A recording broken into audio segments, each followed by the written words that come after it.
Latin and Greek prosody, the structure of poetic lines, is based on the combination of long and short syllables. Some verse forms are composed of lines made up in feet, others of repeated patterns of lines containing sequences of longs and shorts. A syllable's length depends on the number and types of vowels and consonants in it. A syllable is considered long if it contains a long vowel, contains a diphthong, two vowels making one sound. It ends in two consonants, which are not necessarily in the same word, or is the last syllable of a line. Otherwise, it is short. In poetic rhythm, a long syllable takes about twice as long to say as a short syllable, much like quarter notes and eighth notes in music. Long syllables are not necessarily accented. Try to retain the stress accent of each word on its usual syllable while giving long syllables their full rhythmic value. The exception to these rules is when a word ends with a long vowel or diphthong, is followed by a word that begins with a vowel or diphthong. The syllable at the end of the first word here counts as short. Sometimes a syllable ending with a vowel at the end of a word is elided. That is dropped out and not pronounced. In Greek, an apostrophe will show that a syllable has been elided. Note that blends, or two consonants pronounced together, such as PR, ST, or BL, sometimes count as one consonant or two, depending on the demands of the meter.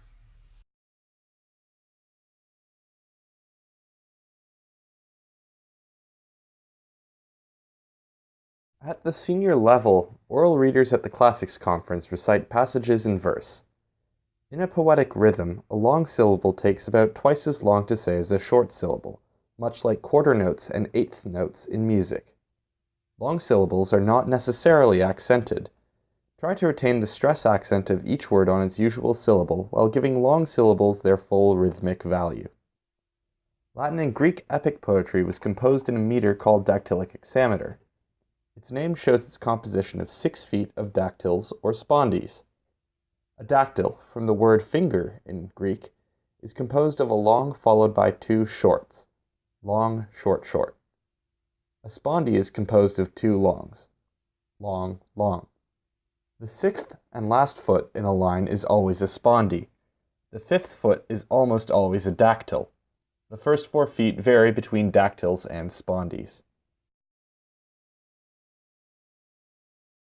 So we're going to work on Senior Greek oral reading, and this is a verse passage from Book 1 of the Odyssey. So we have to think about a few things here: pronunciation, correct syllable stress, and also meter. And we want to bring out the meaning of the passage. So why don't you tell us a little about where this passage occurs? This is set on Mount Olympus, in the halls of Zeus, where the gods have gathered for a feast. Zeus gives a speech where he talks about Aegisthus, who married Agamemnon's wife, Clytemnestra, while Agamemnon was at the Trojan War, and on Agamemnon's return killed him, and then Orestes, Agamemnon's son, in turn killed Aegisthus, and Zeus is saying how the gods warned Aegisthus that this would happen, and basically complaining how mortals never listen to the gods, even when they're given good advice. And so whom do they blame when things go wrong? And then they blame the gods, even though it's the gods who are trying to give them good advice. Right, In the right it's direction. their own fault. Yes, so that's what he's complaining about. So the first part of the passage is setting the scene, and then you have another voice where Zeus comes in. So you need to think about different voices for the narrator and for Zeus.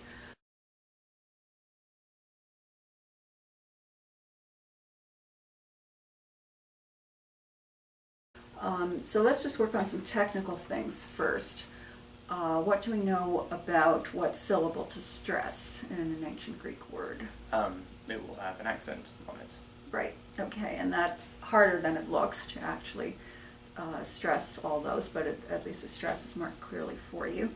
And So why don't we start out reading this as if it were prose, so that you can concentrate on just correct pronunciation, and then we'll talk about getting the meter in. Okay.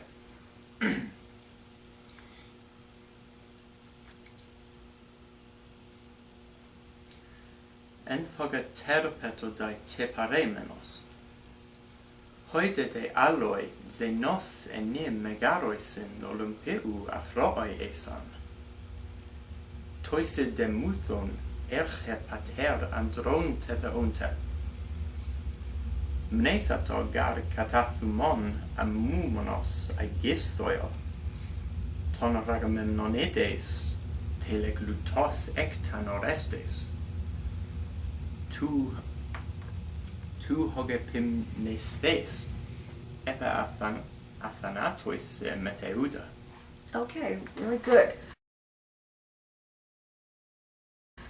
So obviously it doesn't sound like verse at this point, but you've got the pronunciation very well, and you're keeping the phrases together well. So one of the things we want to do is put together words that make a phrase. Punctuation is a pretty good guide to that, but sometimes you're going to have to break down longer phrases into shorter ones so they make sense. And so it sounds as if you're saying something. So what's going on in this part of the passage? This is setting the scene, basically. So first there's the beginning line is from the previous scene where Poseidon is at a feast elsewhere. Then we get a description of all the other Olympians gathering in the halls of Zeus, and then a description of Zeus as he's about to speak, and quickly describing the situation with Aegisthus and Agamemnon and Orestes.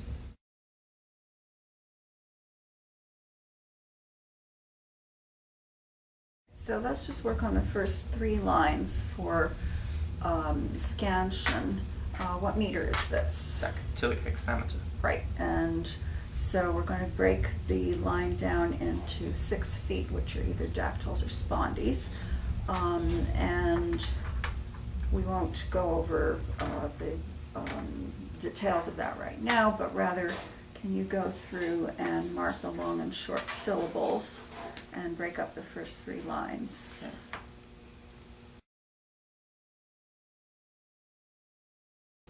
Okay, good. Now why is this a short syllable even though it has an eta in it? Because the next word begins with a vowel. Good.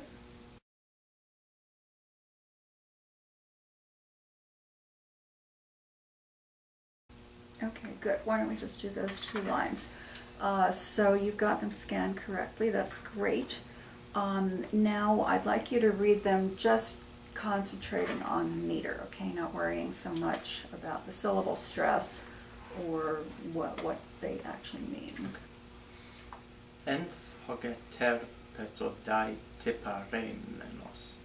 Hoide de alloi zenoseni megarois in olympiu athroi esan. Good. Can you make that I shorter? Yes.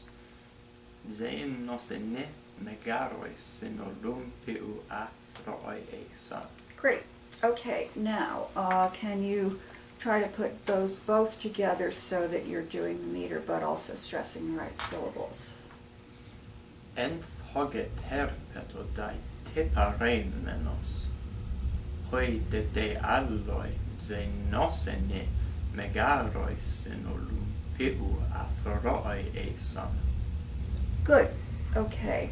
Now let's talk about what all that means. So one way to practice this is by looking at the English and matching up English words with Greek words so you know exactly what each Greek word means.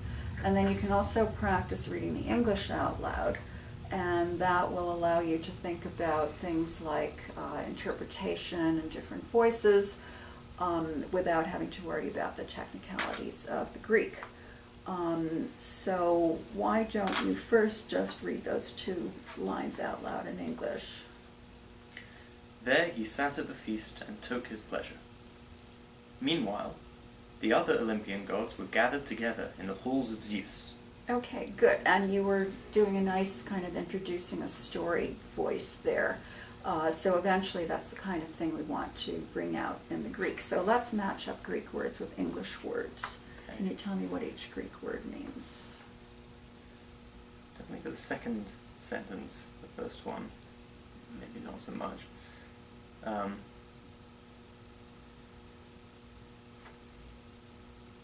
Now don't forget that the translation won't necessarily have exactly the same wording as the Greek. Right. So, daite is feast, Mm-hmm. and terpeto is sitting. No, that's the word that means he was enjoying, Oh, okay. basically. Oh, so he took pleasure while sitting at the feast. Mm-hmm. Yeah, okay. Yeah, pareimenos just means being present, Being basically. present, okay. And enth, Nth is short for, entha. right, because in Greek, don't forget, if there are syllables that are elided, they'll actually be marked as not there. Right. And not an apostrophe, unlike in Latin. So that's there. And hot is he. Mm-hmm. Yeah, hoga, in fact, he indeed, right? Indeed, right. He at least. He for his part, and then you can see that's picked up by hoida. Mm-hmm. So in the second sentence, hoi, aloi, athroi is the other gods, the other immortals. Well, Aphroia actually is the one that means gathered. Oh. Yeah, they're kind of clumped together. So it's just the others of Olympus. Uh, There's no word that means. the others, yeah, just the others. That means the other gods in this context. Okay. So the others, aloi, dede, is the transition.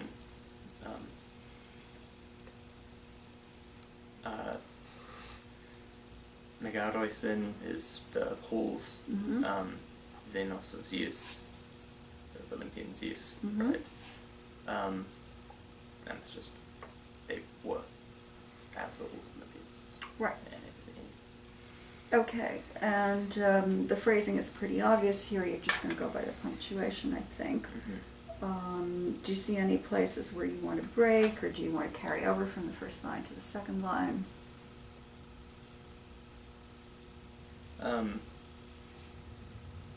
Yeah, I mean, there's kind of enjambment there, so it's probably worth continuing.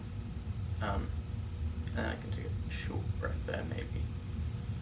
Okay, yeah, just a little lift maybe, Mhm. to punctuate it a bit. Yeah. All right. Hang on. So do you want to see if you can get now that same kind of introducing a story voice that you got when you did the English? Enthoga terpeto dai te pareimenos. Hoi dede alloi xenose ni megarois in Olympiu athroi esan.